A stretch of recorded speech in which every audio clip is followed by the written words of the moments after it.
Persaingan di MotoGP tidak pernah benar-benar mereda. Dalam beberapa tahun terakhir, kejuaraan ini mengalami perubahan besar sejak Ducati memperkenalkan berbagai teknologi yang terinspirasi dari Formula One. Mulai dari aerodinamika dengan downforce tinggi, perangkat ride height, hingga mass damper, Ducati secara konsisten mendorong batas teknologi demi satu tujuan utama, kembali menang. Meski banyak pihak menilai inovasi-inovasi ini merusak kualitas balapan karena membuat MotoGP semakin sulit untuk saling menyalip, Ducati membuktikan bahwa pendekatan mereka efektif. Mereka bukan hanya mendominasi, tetapi juga mengubah wajah MotoGP modern. Namun, tidak semua pabrikan menyambut perubahan ini dengan antusias. KTM menjadi pihak yang paling vokal menentang arah teknologi tersebut.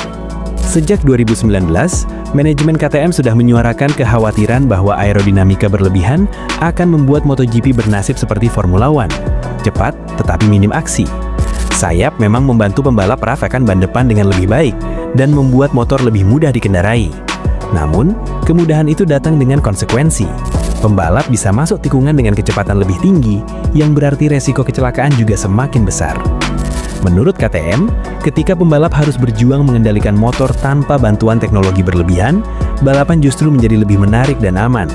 Karena itu, KTM berharap pengembangan aerodinamika dan perangkat seperti mass damper suatu hari bisa dilarang, sebagaimana suspensi aktif di masa lalu.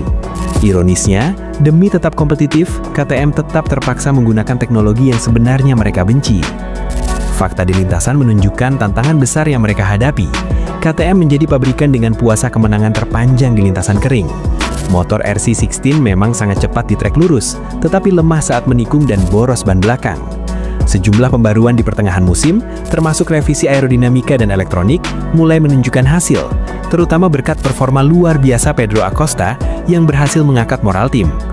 Namun, masalah tidak berhenti di situ. Ban Michelin dengan tingkat cengkeraman sangat tinggi justru menciptakan tantangan baru. Getaran berlebih di bagian depan motor menjadi isu serius, dan margin kesalahan bagi pembalap semakin kecil. KTM berpendapat bahwa grip yang terlalu tinggi justru mengurangi peran talenta alami pembalap dan meningkatkan resiko kecelakaan serta biaya tim. Di balik layar, KTM melakukan perubahan besar dalam sistem kerja. Mereka kini lebih mempercayai tim penuji dan tidak lagi terburu-buru membawa komponen baru ke lintasan balap. Pendekatan yang lebih disiplin ini memang tidak memberikan hasil instan, tetapi secara perlahan meningkatkan konsistensi performa motor. Dari sisi teknis, KTM mengakui bahwa RC16 masih belum stabil di semua jenis sirkuit. Fokus utama pengembangan kini adalah meningkatkan kemampuan menikung tanpa mengorbankan performa masuk dan keluar tikungan. Semua ini adalah soal kompromi. Mendapatkan keuntungan di satu area seringkali berarti kehilangan di area lain.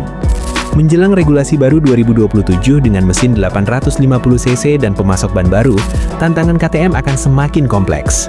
Aerodinamika, karakter ban, dan keseimbangan motor harus dirancang ulang dari nol. Meski Ducati masih menjadi tolok ukur, KTM yakin kekuatan mereka ada pada kecepatan bereaksi, memahami masalah, dan menemukan solusi secara menyeluruh. Pada akhirnya, perdebatan ini bukan sekedar soal teknologi, melainkan soal arah masa depan MotoGP.